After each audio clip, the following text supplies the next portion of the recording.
কেমন আছো মুজাফফর? ভালো আছি বলতে হয় তাই বলা। আসলে কি ভাবি মানে এই প্রশ্নগুলো যখন আসে তখন কি আমরা ভাবার স্পেস পাই যে আসলে কেমন আছি, দেখবেন আপনাকে জিজ্ঞেস করলে। আচ্ছা, মানে এটা থেকে ২ টা আমার প্রশ্ন আসলো। একটা প্রশ্ন ১ম থেকে মাথায় ঘুরছিল, এটা আমি তোমাকে জিজ্ঞেস করতাম। আর এটা নিয়ে মনে হলো যে আসলে এই যে ধরো অনেকদিন থেকে দেখছি যদি কাউকে হুম, জিজ্ঞেস করা হয়, খুব ডিপ্লোম্যাটিক অ্যান্সার দেয়। হুম, হ্যাঁ? তার মানে জাতিগতভাবে আমরা সবাইকে মিথ্যাবাদী বানিয়ে দিচ্ছি পরিস্থিতি তৈরি করে। অবশ্যই টু সাম এক্সটেন্ট তো ঠিক। টু সাম এক্সটেন্ট টা বললে কেন তুমি? এই জন্য বললাম যে এটা সবার ক্ষেত্রে প্রযোজ্য কিনা জানি না, কারণ আমি তো জেনারেলাইজ করতে চাই না, কিন্তু টেন্ডেন্সিটা এরকম যে আপনি যেটা চিন্তা করেন সেই চিন্তাটা আপনি দেখেন পরিবার, বন্ধু, আমি রাষ্ট্র বাদ দিলাম, আরো বড় ব্যাপার প্রকাশ করতে পারি কিনা দেখো, ওই। এখানে সরাসরি একটা কথা আমি তোমাকে বলে দিই আজকে। আমি একটা জিনিস দেখলাম, ধরো আমারও তো একটা বয়স হলো এবং দেখলাম অনেক ধরনের মানুষকে। যত জ্ঞান বুদ্ধি বাড়তে থাকে মানুষ ততই কৌশলী হয় কথা বলার ক্ষেত্রে। তুমি তো সেটা হওয়ার কথা না। তুমি সরাসরি কথা বলা মানুষ। না, এটা হতে হয়। এই যে আবারও এই যে বলতে আবার থাকে, হতে হয়। হ্যাঁ, হতে হয় কেন বলি এবার? আমি আর আপনি যখন একটু আগে আমরা ছিলাম, কোনো স্ক্রিন ছিল না, ক্যামেরা ছিল না, সামনে একরকম। এখন আমি কৌশলী যদি না হই, আমাকে মাথায় ভাবতে হয় যে আমাকে কালকে দেখেন আমি ভাবতে, ভাবতে ইনস্ট্যান্ট আমাকে রাস্তায় বাসায় ফিরতে হবে। কালকে সকালে আমাকে অফিসে যেতে হবে। তো এরকম অনেকগুলো ইস্যুস আছে। আমি যদি সত্যিকার অর্থেই যে চিন্তা করি, আমি খুব প্রাউডলি বলতে পারি, আমি যে চিন্তা করি আমার সব চিন্তা প্রকাশ মানে আমি এই রাষ্ট্রকে বোঝাতে পারব না। আমি মনে করি যে আমার চিন্তার জায়গা অনেক বেশি সরল, অনেক বেশি স্বচ্ছ। এই সরল এবং স্বচ্ছ এই চিন্তাটা আপনার চলবে না রাষ্ট্রের কাছে। কারণ আমি রাষ্ট্র চাকরি বলতে করি। তুমি দেশের মানুষকে বলছো, সমাজকে আমি বলছো। আমি অল টুগেদার বলছি। ধরুন মানে পরশুদিন ছাতাটাকে বলছো তুমি। পরশুদিন একটা ঘটনা ঘটলো ধরুন। আমি যদি একটু রিলেট করি। পরশুদিন না গতকালকে যে কুষ্টিয়াতে একজন মানুষকে পিটিয়ে মেরে ফেলা হলো। এখন যখন এই জিনিসটা নিয়ে আমরা প্রোটেস্ট করতে যাবো, দেখবেন অধিকাংশ মানুষ এটা ক্রিটিক্যালি দেখছে। ক্রিটিক্যালি দেখছে, পরিষ্কারভাবে বলতে পারছে না যে একজন মানুষকে পিটিয়ে মারা যাবে না। এটা কোনো কজ লাগে না কিন্তু। প্রথম কথা হচ্ছে কাউকে মারা যাবে না। এটা এক্সাক্টলি। Full stop. কিন্তু এই ফুল স্টপটা দিতে গিয়ে মানুষ ভাবছে, কমা দিয়ে আবার বলছে যে শুনতে হবে তিনি কি বলছেন। এই কথাগুলো বলা যাবে কিন্তু না। তোমার মনে হয় না এটা তো উদযাপনের অংশ হয়ে গেছে? মানে ওই যে হুম, তোমার টু সাম এক্সটেন্ট, হুম, হ্যাঁ? যখন একটা সিনেমার দৃশ্য দেখছে, ঈদের ছবি দেখতে গিয়ে দেখছে যে এরকম কেটে ফেলছে, মেরে ফেলছে, হ্যাঁ? সে তো উদযাপন, এবং সেটা যখন সে রিল বা ভিডিওতে দেখছে, এটা সিনেমার দৃশ্য নাকি বাস্তবে? এটা তো জানার দরকার নেই তার। সিনেমার থেকে বাস্তব তো আরো বেশি এখন না, ঠিক বিভৎস। আছে, সেটাই বললাম আরকি, সে হ্যাঁ, কারণে। তা হ্যাঁ, আমি এখন দেখো অনেকগুলো প্রশ্ন জেগে গেল। আমি আজকে বিশেষ করে তোমাকে অনুরোধ করব যে আমাকেও একটু পাল্টা প্রশ্ন হ্যাঁ, করো। অবশ্যই। কারণ আমার অনেক মাঝে, মাঝে কিছু উত্তর দিতে ইচ্ছে হুম, করে, এক। আর ধরো পেশাগত আমাদের একটা পার্থক্য হয়তোবা আছে। মানে পেশার জন্য ২ রকম কাজ করি হুম। হয়তোবা। সেখান থেকেও আমাদের কিছু কৌশল থাকতেই পারে। প্রশ্ন তুমি চাইলে করতে পারো না, আমাকে আমি সেখানে। ধরেন প্রশ্ন করলে এই মুহূর্তে করি, পরে ছুটে যাবে। না, আমি ভুলে যাব তো। না, কিন্তু বয়স তো বেশি। আমি প্রশ্নটা করি যে আপনি আমাকে যেমন বললেন, আপনি আমার কেন জানি মনে হয় এই জায়গাটা থেকে যে আপনি কি যতটুকু চিন্তা করছেন সেটা কি প্রকাশ করতে পারছেন কিনা? একেবারেই না। এবং এবং করতে গিয়ে, না, কতটুকু পারছেন সেটা কখন? করতে গিয়ে আমার একটা প্রকাশ্য ন্যারেটিভ আছে, সেটা তুমি জানো কিন্তু। একটা ছবি বানিয়েছি, ১৭ বছর ধরে মামলা চলছে। হ্যাঁ, বিষয়টা কি, একটা শিশু মারা গেল এই দেশের রাজনৈতিক সহিংসতার কারণে। কারণ আমি প্রবলভাবে বিশ্বাস করি বাংলাদেশের বিশেষ করে নেতা নেত্রীদের যে আচরণ, তাদের যে ব্যক্তিগত আচরণ এবং রাজনৈতিক হুম। আচরণটা এতই বেশি বিদ্বেষ এবং কি বলবো, মানে হিংসাকে হিংসাত্মক, হ্যাঁ। হিংসাত্মক একটা কালচার তৈরি করে ফেলেছে, যেটা মানুষের মধ্যে ঢুকে গেছে অলরেডি, হ্যাঁ? এবং সেটাকে সরানো খুবই কঠিন কাজ, হ্যাঁ? এবং যে কারণে আমাদের সমাজ পার্টিসিপেটরি হতে পারছে না, এবং পার্টিসিপেটরি না হলে কিছু মানে অংশগ্রহণমূলক হতে পারছে না। তো সে কারণে পারছি না করতে অবশ্যই, এবং কিন্তু আমি দুটোকে আলাদা করে ফেলেছি। মানে আমি কোন ২ টা? আমি আলাদা করে ফেলেছি এই সেন্সে যে আমি আসলে ধরো খুবই চেষ্টা করছি স্পেসিফিক হতে। কারণ আমার কাছে যেটা মনে হয় যে জীবনের সবচেয়ে বড় পরাজয় কি জানো? যখন মানুষ বুঝতে পারে যে আমার জীবনে কোনো সত্য নেই। আরেকটা থাকতে পারে আরেক তুমি সেন্স এ মানো এই মানে কথাটা? মানে হতাশার ক্ষেত্রে না, সেটা না, ধরেন এই প্রশ্নটা আমি করতে এখন চাই। জীবনটা কি আপনার জীবনে সত্য নেই মানে কি আপনি তো আর রাষ্ট্র সোসাইটি থেকে আলাদা না। না, আপনার আমি জীবনে নেই মানে আপনি বলছেন এজ এ হোল। ছড়িও না। হ্যাঁ, আমি এটুকু বুঝি, খুব একদম ছোটবেলায় ফিরে যাই। একদম ছোটবেলায় ফিরে যাই, তখন আমরা জানতাম কি যে মিথ্যে বলা মানে একদম হুম, আগুনে পুড়তে হবে। আর সত্যি বলা ঠিকঠাক। তাই তো? এটাই তো শিখেছি ছোটবেলায়। তারপর কেউ না কেউ আমাকে প্রভাবিত করলো এবং আমি মিথ্যে ২-১ টা বলতে শুরু করলাম। তারপর যারা মিথ্যের দিকে চলে গেল, চলে গেল। আর হুম। কিছু মানুষ থেকে গেল। যারা থেকে গেল তাদেরকে বোকাই মনে করা হলো। যেহেতু আমার রেজাল্ট ভালো ছিল এবং আমি মানে বাবা-মার মোটামুটি বাধ্য ছিলাম। তার মানে আমাকে সত্যের দিকে থাকতে হলো। আমি নিজেও মানে খুব আনন্দ পাই, মনে করি আমি সঠিক সিদ্ধান্ত ছিল। যখন আমি ঠিক কথাটা বলতে পারছি না, তখন তার মানে আমি নিজের অস্তিত্বের সাথে প্রতারণা করছি।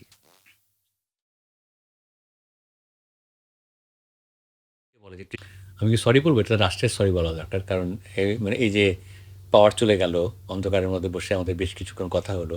তুমিও বোধহয় একটু মানে সূত্রটা হারিয়ে ফেলেছো। আমিও একটু হারিয়ে ফেলেছি। স্বাভাবিক।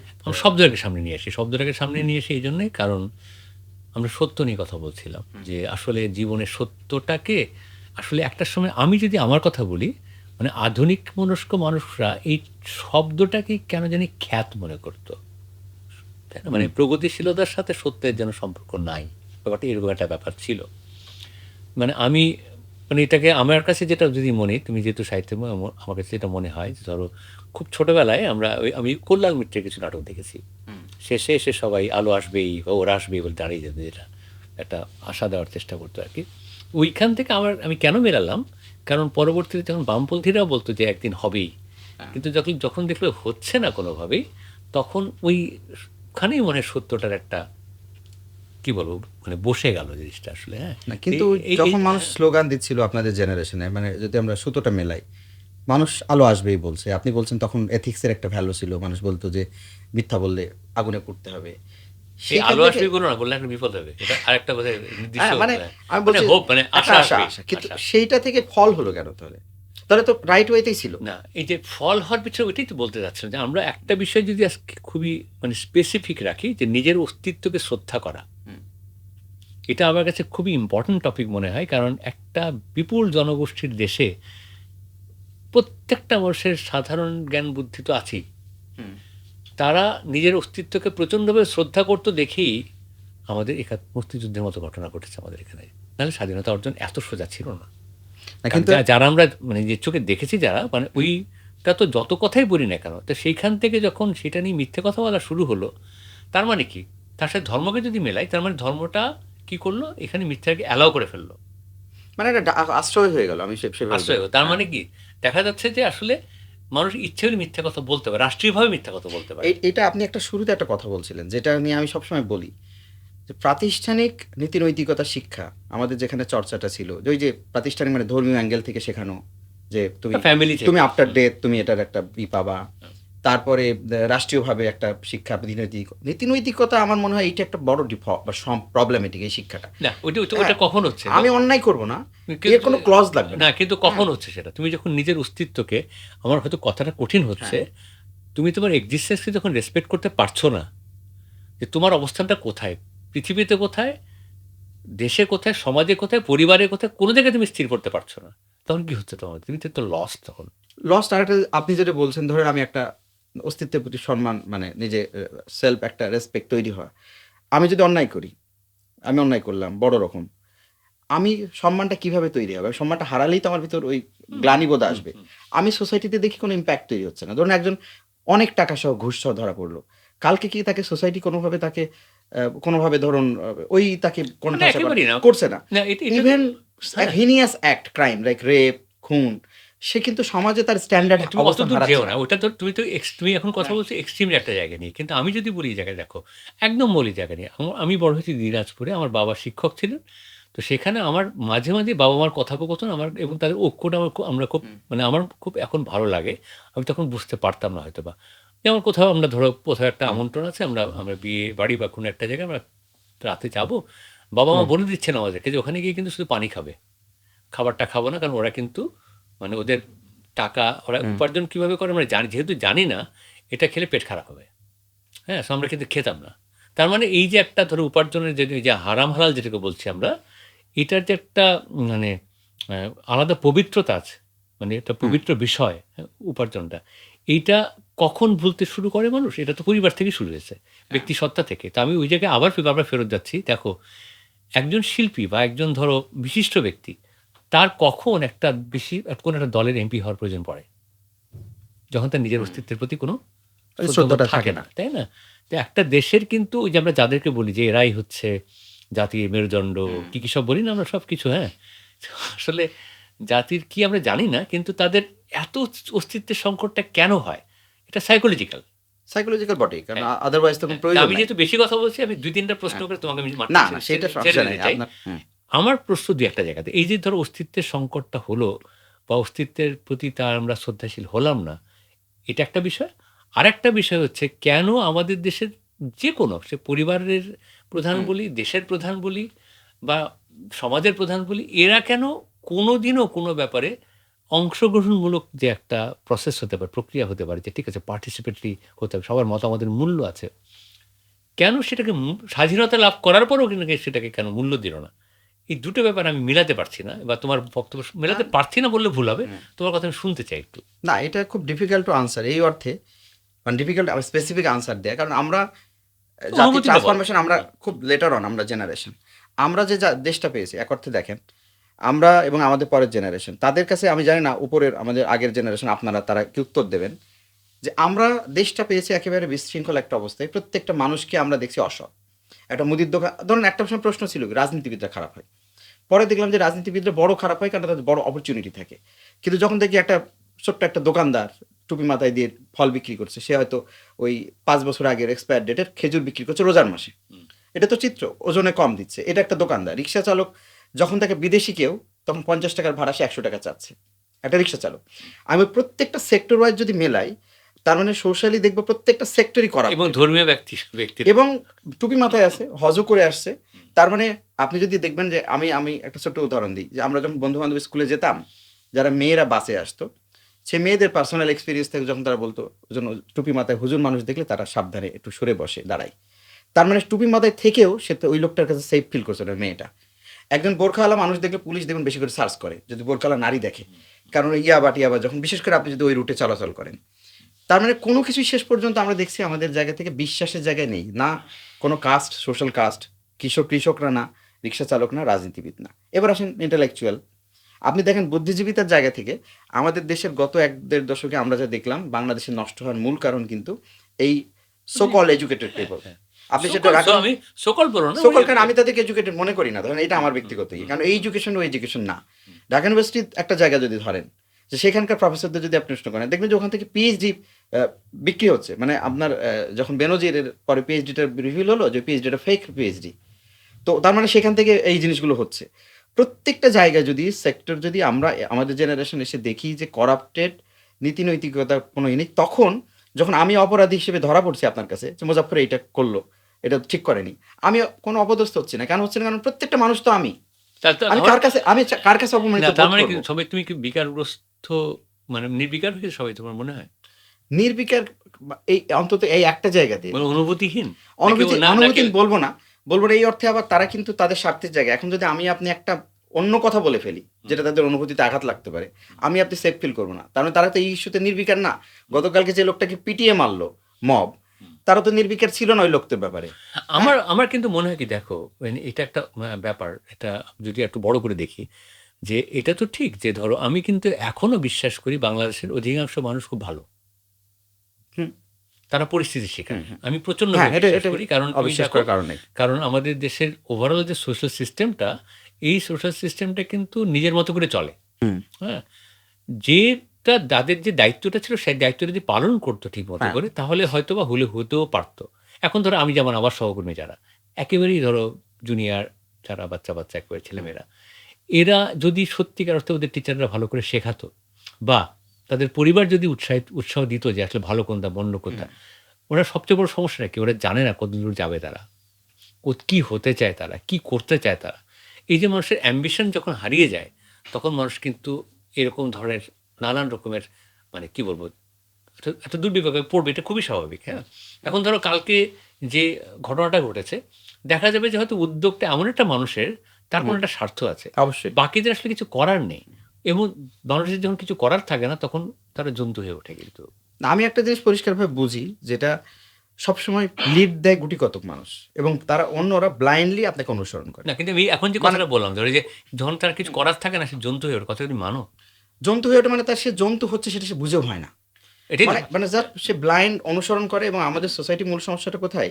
৭১ এর সুবিধাটা কি ছিল? সুবিধা ছিল কিছু সামনে ব্রাইট ফিগার ছিল। ফিগারগুলো ইন্টারকানেক্টেড। যে লোকটা পলিটিক্স করে ধরুন চিটাগংয়ে আরেকটা মেহেরপুরে, রাজশাহী, তারা ছিল কানেক্টেড। যে মানুষটা আর্ট সেক্টরে ছিল, আপনি দেখেন চিত্রকলা, পেইন্টিং যে করে, ফিল্ম যে বানায়, যে রাইটার, আলাদা কোনো সত্তা ছিল না। ইভেন পলিটিক্সের সঙ্গেও।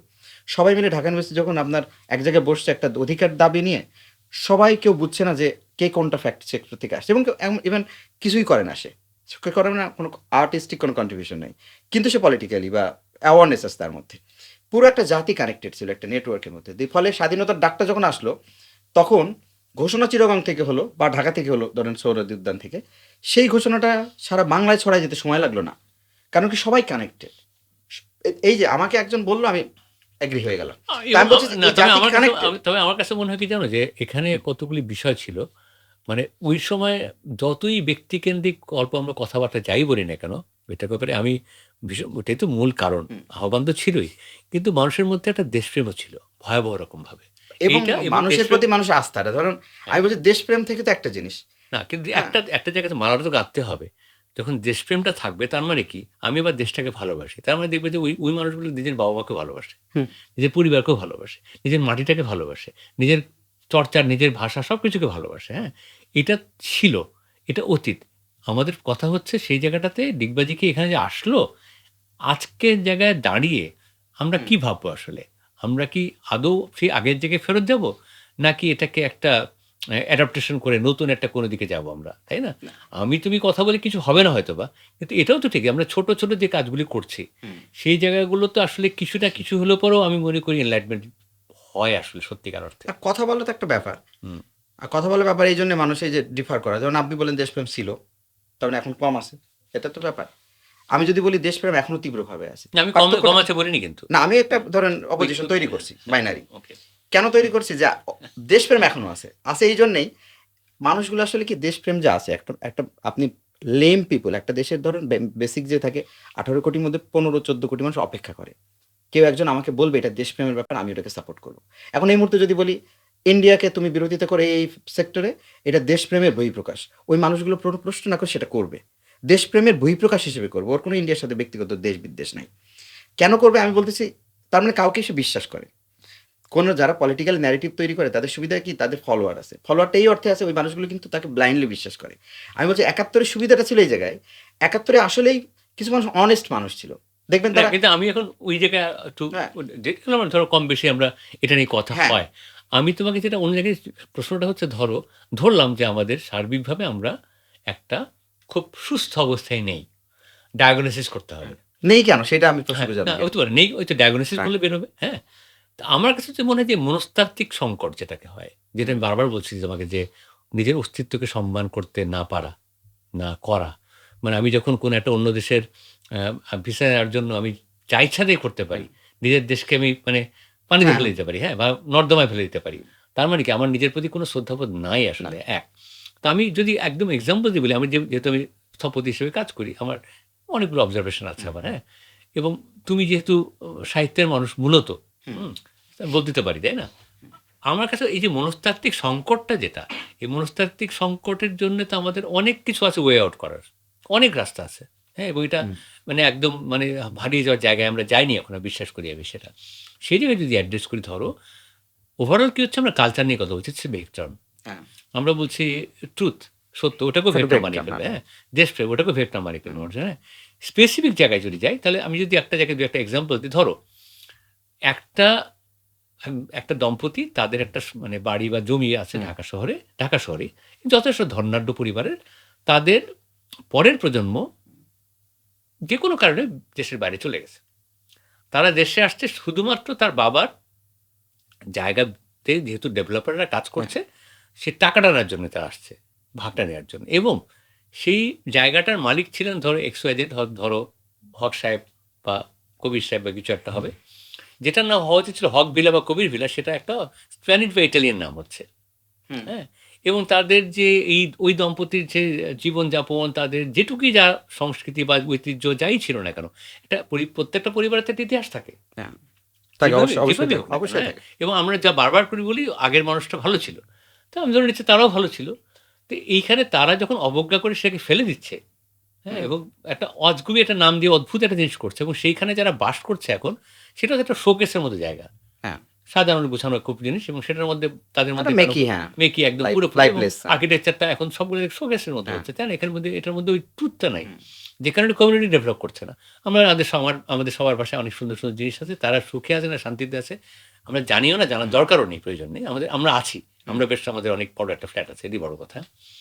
এই যে একটা আমি তোমাকে ন্যারেটিভ তোমাকে বললাম, এই জায়গাটাতে এসে ধরো আমরা যদি ফিরে যেতে চাই, যে এটা একটা হ্যাঁ, ডায়াগনোসিস করে জায়গা পাওয়া গেল, এটা ধরো উচ্চবিত্ত বলি বা হ্যাঁ, এটা একটা নিম্ন উচ্চবিত্ত একটা শ্রেণী বলি, সংখ্যা তো কম নয়, এটা এক ধরনের প্রভাব আছে তাদের সোসাইটিতে প্রচণ্ডভাবে। হ্যাঁ, তুমি কি মনে করো যে এই মানসিকতা রিপেয়ার করার আদৌ কোনো মানে মানে থাকে না, আমরা না তো সুযোগ তো বলতেই পারি, না, আমার কাছে অবশ্যই সুযোগ আমরা আছে। যে কালচারাল ইম্প্যাক্ট অনেক কিছুর কথা বলি না, না, কিভাবে হইতে পারে? এইটা হচ্ছে একটা ডিগনিটি তৈরি করা। আমি মনে করি যে ধরুন আজকে আ ২ জন বা বেশ কয়েকজন মানে আমাদের বংশোদ্ভূত ফুটবলার কিন্তু ন্যাশনাল টিমে খেলছে। তারা খেলছে, তারা ওখানে বড় হয়েছেন, তারা কিন্তু বাংলাদেশে ব্যাক করছে করে বাংলাদেশকে তারা ওন করছেন।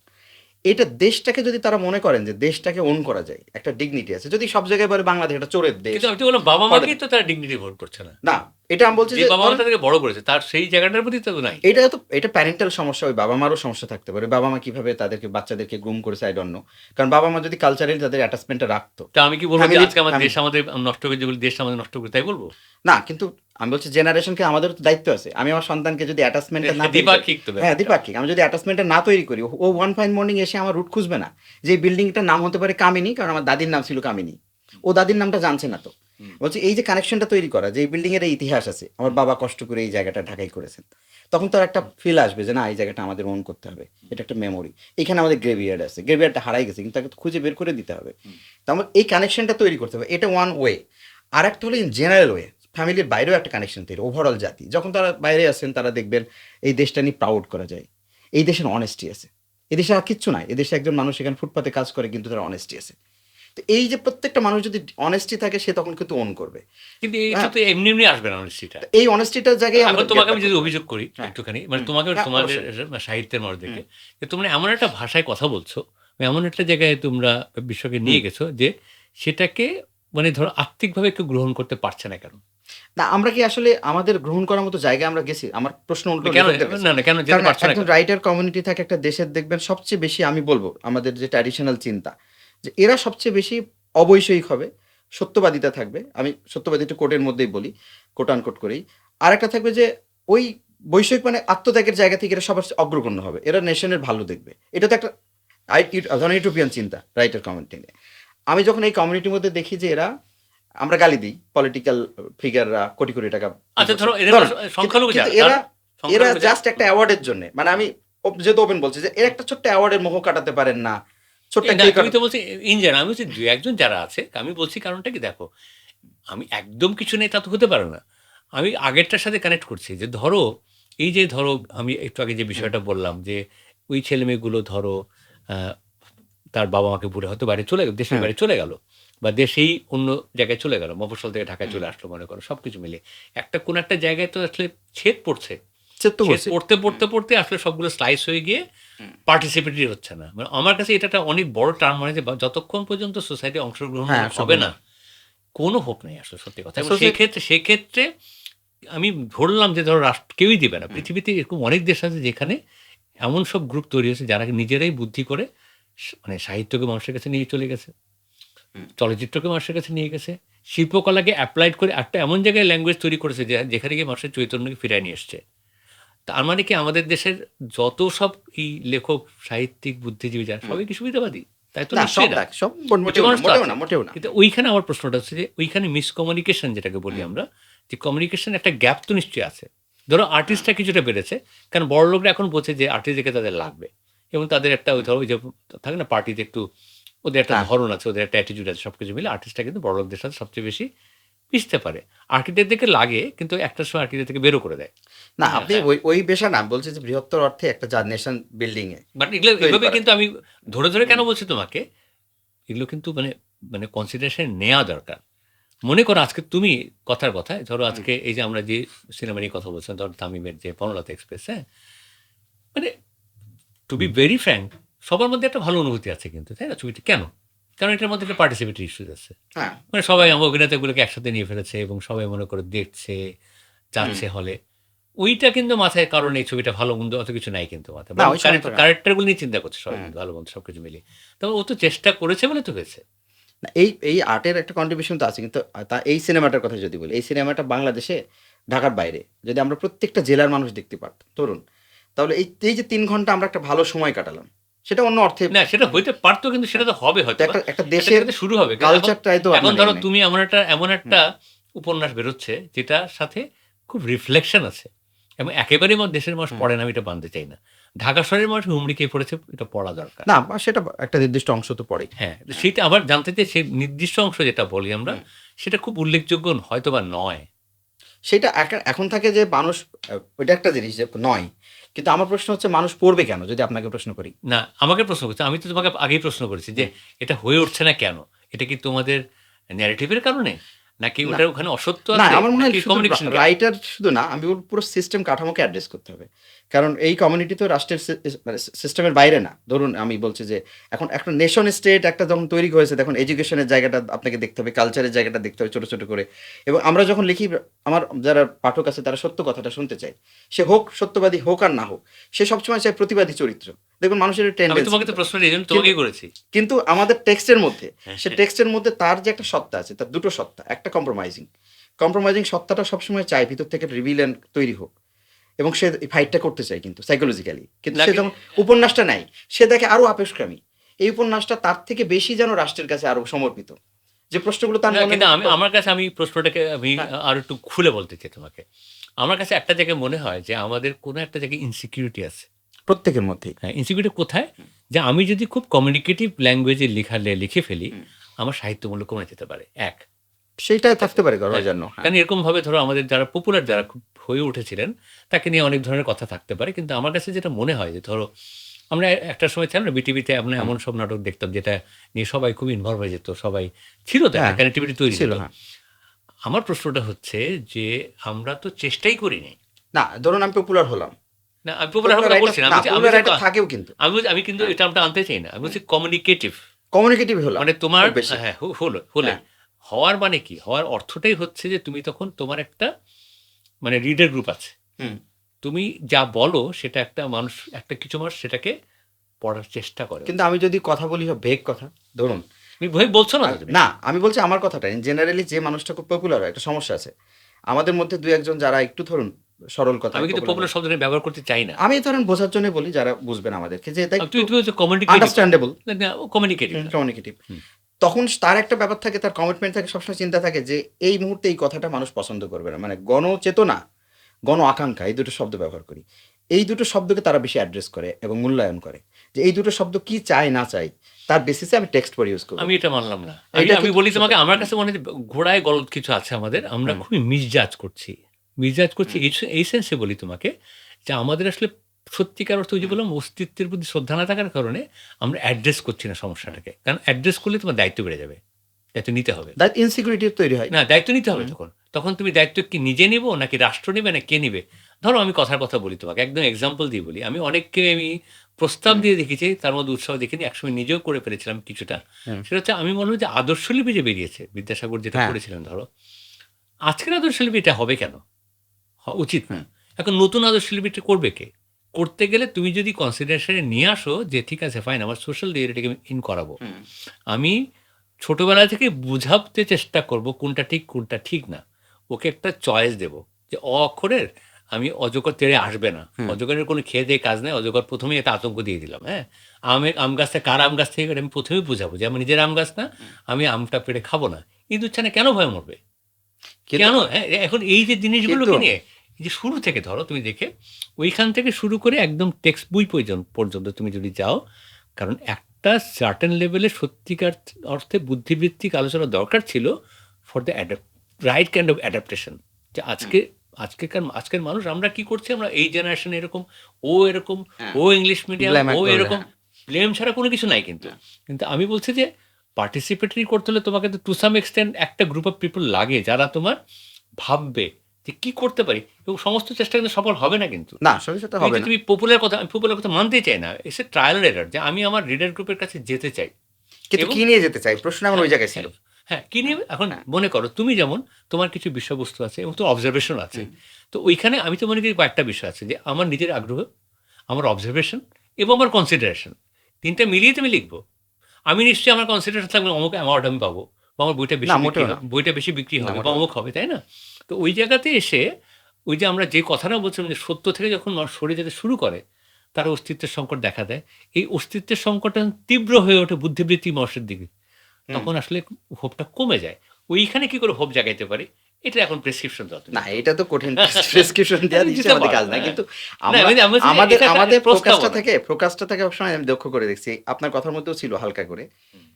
নেক্সট জেনারেশন বা শিশুদেরকে আমরা এই যে আপনি যখন আদর্শ শিক্ষার কথা এটাই বললেন। তো কাজ না, ব্যাপার, হ্যাঁ। কিন্তু আমরা কখনো ভাবি না যে আমাদের চিন্তা থাকে নেক্সট আমরা সবসময় আমরা খারাপ।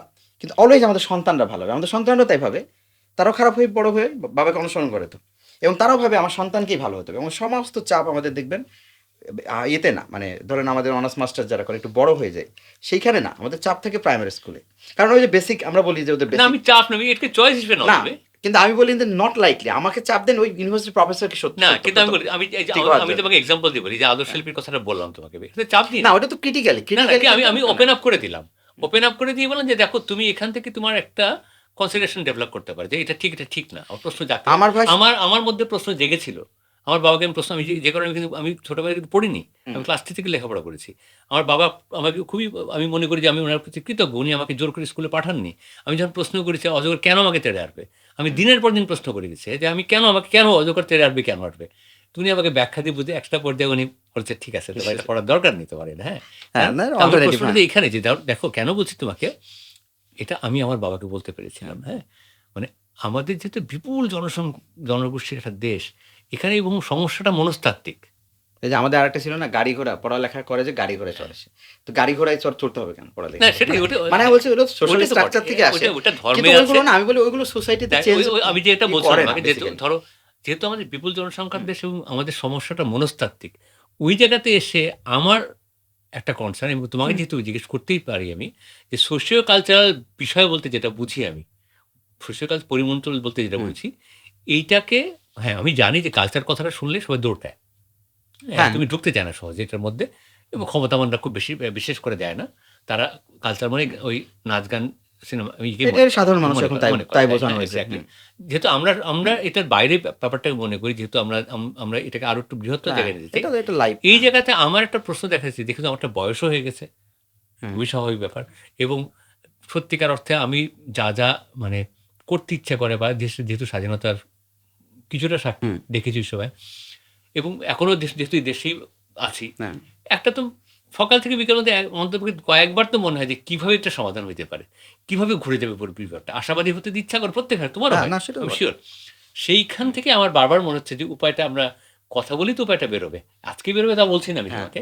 কিন্তু আমি যদি খুব স্পেসিফিকভাবে তোমাকে বলি, তুমি যেহেতু কন্ট্রিবিউট করছো, তুমি যেহেতু সোশ্যাল মিডিয়ায় লিখছো, এবং তুমি অনেক সময় নিজেই বলে ডিপ্লোম্যাটিকভাবে লিখছো, তার মানে তুমি জানো ডিপ্লোম্যাটিকভাবে কীভাবে বলতে হয়, ডিপ্লোম্যাটিকভাবে কীভাবে প্রতিবাদ করতে হয় সেটাও তুমি জানো। এবং এটা তুমি পরিস্থিতি থেকে শিখে নেয় মানুষ এবং সাহিত্যের একটা তোমার স্কিল আছে আলাদা ধরনের, তোমার একটা ভয়েস আছে, তোমার একটা অনুসারী মানুষ আছে। সেইখান থেকে আমার কাছে মনে হয় যে এই যে মনস্তাত্ত্বিক যে একটা পরিস্থিতি হয়েছে আমাদের, আমি হুম তার মানে মানটা বলবো না আমি, ফিরে আসবে কি করে এটার আমরা ট্রায়াল এন্ড এরর, আমরা হয়তো হয়তো আজকে বলতে পারলাম না, কিন্তু কখনো বলবো যে এটা এইভাবে ফিরতে পারে, ওভাবে ফিরতে পারে, ওভাবে ফিরতে পারে। এটা একটা জায়গায় একরকম করে কখনো এটা হবে না। না তা হবে না তা হবে এটা না কিছু কারণ- আর্কিটেকচারের মতো। হ্যাঁ এটা ধরো মাস্টার প্ল্যান হ্যাঁ যখন হয়, তখন এই ছোট ছোট জিনিসগুলোকে সলভ করে ফেলতে হয়। ইন জেনারেল একটা বড় একটা ভিশন থাকে মানুষের। হ্যাঁ তো আমাদের বড় ভিশনটাও নেই, ছোট ছোট করে জিনিসগুলো সমাধান সেটাও আমাদের নেই, হ্যাঁ। যে কারণে আমাদের কথাগুলি এলোমেলোই না হচ্ছে আপনি শুধু। যেমন মাস্টার প্ল্যান বলেন এটাই হচ্ছে বেসিক থিং যেটা প্রাইভেট মানে স্টেট করতে পারে একটা মাস্টার প্ল্যান কিন্তু মাস্টার প্ল্যান যারা করবে তারা কারা মানে প্রশ্নগুলো না শুধু বারবার স্টেট একই করলে কেন, জায়গায় স্টেট তো এসে না দিয়ে করুক। স্টেটকে তাদের একটা বড় যে অ্যাক্সেস আছে ইন্টারেস্ট যেহেতু গ্রুপ নাই কেন? হ্যাঁ ইন্টারেস্ট গ্রুপ তো থাকবেই কই? স্টেট নাই স্টেট তো, কোথায় তো? ইন্টেনশন যখন থাকবে আপনি একটা কিছু করতে চান যে স্টেট যদি আপনি অ্যালাইন না হয় আপনার সাথে আপনি একটা ভালো কাজ করতে যান হুম, আপনি সরকারের অনুমোদন নিতে যান যেসব জায়গায় লাগে হুম। আপনাকে প্রশ্ন করবে এটা কেন আপনার করবেন না সে তো আপনার আমলারে প্রশ্ন করবে না, যে ওই আপনার ঝামেলাটা আছে, ভাই শোনো। আপনার ঝামেলায় যাবেন ওটাতে কেন? আমি ভুক্তভোগী, ওটা আছেই। আপনি জানেন বেটার না আমি বলছি যে এই জায়গাগুলো যদি ঠিক না হয় দেখেন আমি সবসময় ওটা একটা- সহজে ঠিক হবে না। এখন এই হ্যাঁ। ডিম আগে না মুরগি আগে আবার চলে আসলো দেখো। না তাহলে ব্যক্তিগতভাবে আমি যেটা করি এখন ব্যক্তিগতভাবে আমরা অনেকেই কথা বলি হুম। আমরা কথা বলার চেষ্টা করি এই এটা আমি ব্যক্তি না। থেকে একটু সমষ্টি হোক। এখন এই ব্যক্তিটাকে যদি একটু কালেকটিভলি করা যায় এক্স্যাক্টলি। ওরা কিন্তু কালেকটিভ আমি বলছি যে মবটা গতকাল একটা রেফারেন্স হিসেবে বারবার আমরা কথা বলছি যে লোকটা একজন একজনকে তো পিটিয়ে মারতে পারে না, 10 জন তো একসাথে হতে হয়, তারা কিন্তু 10 জন একসাথে হলো, হুম। বেশি জন না, কিন্তু এই 10-15 জন একসাথে হয়ে কিন্তু একজন মেরে দিল। হুম। তার 10-15 জন একসাথে হলে একজনকে বাঁচানো যায়, মানে এক্স্যাক্টলি উল্টোটা হতে পারে। উল্টোটা হতে পারে। তাহলে ওখানে 10 জন একসঙ্গে হলো একজনকে হত্যার জন্য, তাহলে কেন 12 জন একসঙ্গে হলো না ওকে বাঁচানোর জন্য? বেশি না, 2 জন এক বা 10 জনের বিপরীতে 10 জন এবং একসঙ্গে হতো। আরেকভাবে যদি বলি যে ধরো এই দৃশ্যগুলো দেখে উপভোগ করার মানুষের সংখ্যাটা বেড়ে গেছে। হ্যাঁ, মোবাইল অন করে দাঁড়ায় যাচ্ছে। হ্যাঁ, তো এই হ্যাঁ। উপভোগ যদি না করতো, যদি উপভোগ হ্যাঁ। না করতো, এটা তো মনস্তাত্ত্বিক এটা সংকট। এটা তো স্যাডিজম, স্যাডিস্ট। না, ওই তো মনস্তাত্ত্বিক সংকট। হ্যাঁ, তার মানে ঘুরে ফিরে কিন্তু তুমি ওইখানে না ওইখানে যাচ্ছে, মানুষ বলছে ওকে আমি বাঁচাবো কেন? এই এই যে সোসাইটিতে কালকে কানেক্টিভিটি নাই তো, কমিউনিকেশন নাই তো। কুকুরটাকে যখন কুমির খেয়ে নিচ্ছে, হুম। তো অনেকেই লিখলো যেটা মানুষ হলে কি করতো, একই কাজ করতো। না, ঠিক আছে, ডেফিনেটলি তাই তো করে। এবং ওটা কে আগে ভিডিওটা আপনি করতে পারে? রাস্তাঘাটে একজনকে যখন কুপিয়ে মারে 2 জন মানুষ বা ছিনতাইকারীরা, দেখবেন পুরো ট্রাফিক জ্যাম থেমে আছে। তার মধ্যে একজন অবলীলায় ছিনতাই করে নিয়ে চলে যাচ্ছে। পুলিশের সিসি ক্যামেরার মধ্যে কোনো সমস্যা নেই। কারণ জনগণ ওন করে না একে অপরকে। ওর ক্রাইসিসকে ওন করছে না। ও ভাবছে না যে আমি কালকে সমস্যায় পড়বো। এইটা পলিটিক্যালি কেন বললাম? আমরা অন্তত এই জেনারেশন যারা আমাদের যদি কেউ শোনেন, তারা অন্তত রিলেট করতে পারবে যে 15 বছর বিপরীতে একটা উত্থান ঘটলো, কি তাদের অনেক নেগেটিভিটি ছিল। যাদের উত্থান ঘটলো দেখা ওই নেগেটিভিটি গুলোই থাকলো, অন্য জিনিসগুলো চেঞ্জ হলো। মানে খুব পোশাকি ব্যাপার, নাম চেঞ্জ করো প্রতিষ্ঠানের, চেয়ারটা চেঞ্জ করো ব্যক্তিটা, আচরণ না।